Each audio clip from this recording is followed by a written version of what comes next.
個肚好脹啊，脹住好唔舒服啊。婆婆，你做咩事啊？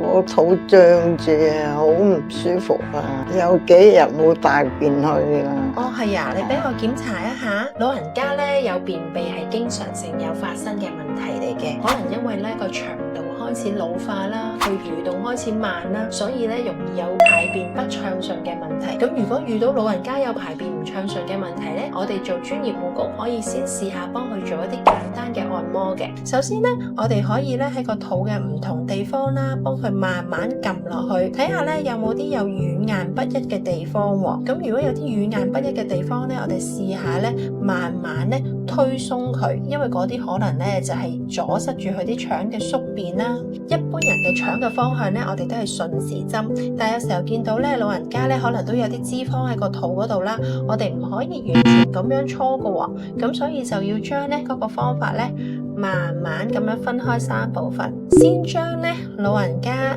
右邊嘅地方推上去，然之後咧喺上面肋骨底嘅地方咧，我哋就向左邊推，向完左邊推之後咧，我哋就將左邊嘅腸咧，慢慢咧就推落去直腸嗰度。希望咧，除咗一啲藥物嘅配合、益生菌嘅配合之外，我哋喺物理上面推拿嘅方法咧，都可以幫助佢嘅排便喎。如果大家都想再深入啲了解點樣處理老人家腸道嘅問題，歡迎繼續關注我啊！小紅書